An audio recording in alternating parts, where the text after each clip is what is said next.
By the year 1200, almost all of Europe was Christian, except for the Baltics.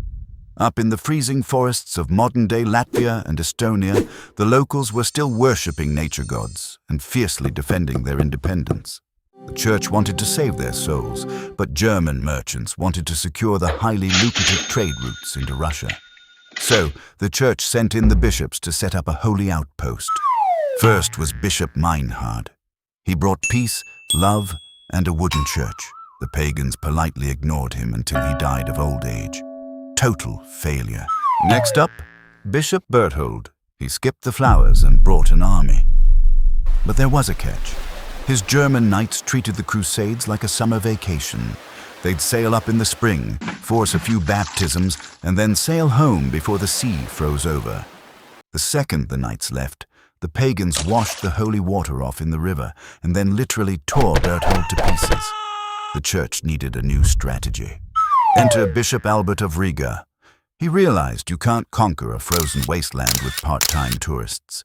He needed a permanent, full-time Crusader army.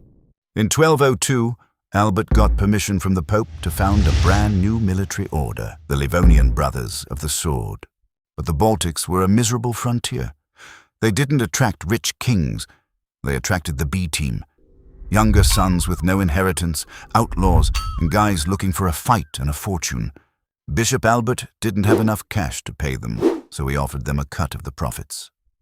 The deal: the brothers keep 1/3 of all the land and loot they conquer. The church keeps the rest. Militarily, the brothers were terrifyingly effective, but almost immediately, they did the math. They were the ones with the heavy cavalry. Why settle for 33%? They went completely rogue. They stopped acting like holy monks and started acting like armed bandits. They conquered land and kept 100% of it. They taxed the local converts so heavily that the converts actually begged the Pope to let them be pagans again. By 1233, the Pope was drowning in complaints. So he sent an official papal legate, a man named Baldwin, to bring the brothers to heel. Baldwin arrived in Estonia and demanded they hand over a disputed castle. Now, a legate speaks with the literal voice of the Pope. His word was absolute law. So naturally, the brothers drew their swords, slaughtered the Pope's guards, and chased his messenger out of the country. Attacking the Pope's representative was a fatal mistake. The Pope threatened to forcefully disband them and hand their lands over to the Teutonic Knights, a much richer, vastly more disciplined rival order. The Grand Master of the Sword Brothers, Vulcan, was panicking. To save his order from being erased, he desperately needed a massive military victory and a mountain of loot to prove they were still useful. In the summer of 1236, his reinforcements arrived. 2,000 wealthy, heavily armored crusaders from Germany. They were arrogant summer tourists. Vulcan wanted a nice, easy raid to impress the Pope. But the tourists demanded to attack Lithuania, the most dangerous, swamp-filled region on the map. Vulcan knew it was a tactical suicide mission, but the tourists called him a coward and threatened to go home. Desperate to keep his only army from leaving, Vulcan ignored his own common sense and led them straight into the wilderness. At first, the raid was a huge success. They burned villages, stole cattle, and headed for home. But on their way back, they reached a river crossing near Saule.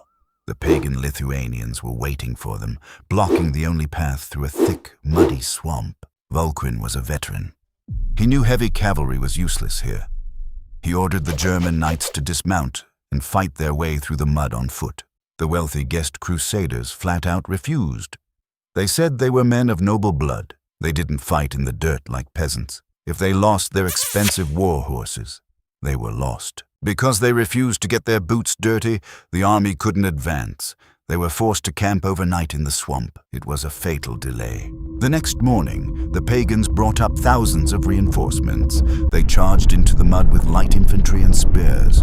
The heavy Crusader war horses sank instantly into the muck. It was an absolute massacre. Over 2,000 men died, including Grand Master Vulcan and half of the entire Livonian Brotherhood. The defeat at Saule was so catastrophic, the order was broken. The very next year, the Pope finalized their punishment.